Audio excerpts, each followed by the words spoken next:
Main venue. By that time আমাদের এই ইনশাল্লাহ আমরা with the help of government আমরা এখানে আমিনুল ইসলাম বুলবুলকে সরিয়ে এবার বিসিবির বস তামিম ইকবাল, আমিনুল ইসলাম বুলবুলকে চাপিয়ে এবার বিসিবি প্রেসিডেন্ট, আমাদের গর্বিত প্লেয়ার, গর্বিত খেলোয়াড়, যিনি বাংলাদেশকে অনেকদিন সার্ভিস দিয়েছেন, যিনি ভাঙা হাত নিয়েও ব্যাট করেছেন, সেই ব্যক্তি the one and only Tamim Iqbal Khan. উনি এখন বিসিবির নতুন বস, নতুন লিডার। 3 মাসের মধ্যে একটা নির্বাচন দিবে, হোয়াট এভার দ্যাট, বাট সেই নির্বাচনের পরেও বিপুল বোর্ডে, বিশাল 5,000 ভোট থাকে, 4,800 ভোটে তামিম ভাই জয় হবে। কারণ তামিম ভাই হচ্ছে ক্রিকেটেরই একজন ব্যক্তিত্ব। ক্রিকেটের যারা আছেন তারা খুব ভালোবাসেন, এবং তামিম ভাইও মানে গ্রাউন্ড লেভেলে যারা ওখান থেকে শুরু করে সবাইকে ভালোবাসেন। বুলবুল ভাইকে চাপিয়ে দিয়ে তামিম ভাই প্রেসিডেন্ট। হ্যালো এভরিওয়ান, আসসালামু আলাইকুম। শিমুল আছি আপনাদের সঙ্গে। বিসিবিতে একটা ভেলকি চলতেছে, ভেলকি। বাংলাদেশ ক্রিকেটটা আমি জানি না আসলে এটা কি গেল না এর সূচনা শুরু হইলো। কারণ আমি যদি ভুল না করে থাকি তাহলে যখন প্রিভিয়াস গভর্নমেন্টের আগের গভর্নমেন্ট যেটা ছিল বিএনপি সরকার, তখন কিন্তু তারা অনেক বেশি ক্রিকেট নিয়ে কাজ করেছেন। যেমন হচ্ছে শহীদচন্দ্র স্টেডিয়াম, এটা ওনাদের হাতেই হয়েছে।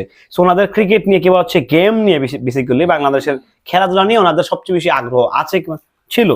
সো সেই জায়গা থেকে আই থিঙ্ক আমাদের এই বিএনপি গভর্নমেন্ট যেটা আবার আসছে, সো ওনাদের ক্রিকেট নিয়ে কিংবা নানা রকম স্পোর্টস নিয়ে ওনাদের প্ল্যানিংটাও দুর্দান্ত। ওনারা ওই সেই প্ল্যানিংই, যেহেতু আপনারা জানেন যে একজন প্রতিমন্ত্রী যাকে দিয়েছেন সে হচ্ছে বাংলাদেশ ফুটবলের এক সময় ক্যাপ্টেন ছিলেন আমিনুল ইসলামই, তো উনি ক্যাপ্টেন হয়েছে, উনি এখন হচ্ছে প্রতিমন্ত্রী হয়েছেন। সো সবকিছু মিলিয়ে যা মনে হচ্ছে ক্রিকেটেও কিন্তু এখন তামিম ভাইকে হচ্ছে সভাপতির দায়িত্ব দেওয়া হয়েছে, অন্তর্কালীন দেওয়া হয়েছে, বাট উনি থাকতেছেন মনে হচ্ছে। কারণ উনি ক্রিকেটটার জন্য আসলে উনি ক্রিকেটটা ভালো বোঝেন, এবং ওনার নেতৃত্বে বিশ্বকাপ হোক সেটা আমরা চাই, সেই বিশ্বকাপটা বাংলাদেশ ছিনিয়ে আনুক সেটাও আমরা চাই। প্রত্যাশা অনেক বেশি তামিম ভাইয়ের কাছে। তো এইটা কয়েকদিন ধরে শোনা যাচ্ছে, ভেলকিবাজি শোনা যাচ্ছে যে বিসিবি কি করবে, কি হবে না হবে। সো ফাইনালি যা হওয়ার তো হয়েছেই, যেটা হওয়ার সেটাই হয়েছে, যেটা ঘটার সেটাই ঘটছে। যেটা মানে মাথায় ছিল আমার যে একটা অপ্রত্যাশিত ঘটনা ঘটতে পারে, মানে ক্রিকেটের ইতিহাসে এরকম অপ্রত্যাশিত ঘটনা কখনোই ঘটে নাই।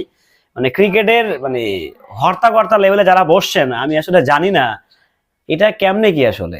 এটা নিশ্চয়ই একটা পজিটিভ একটা বার্তা দিচ্ছে। এটা আমি খুবই সারপ্রাইজিংলি আমি মনে মনে চাইছিলাম যে এই একটা প্ল্যানিংই হোক, যে যারা বসবেন তারা যেন একদম পোতাওয়ালা ব্যক্তি হন, এবং কি তাদের উপরে কোনো ডিসিশন থাকবে না। আমি এটা খুব চাইছিলাম মনে প্রাণে, বাট ফাইনালি সেটা হয়েছে আলহামদুলিল্লাহ। এটা মন থেকে চাইছিলাম, সেটা হয়ে গেছে।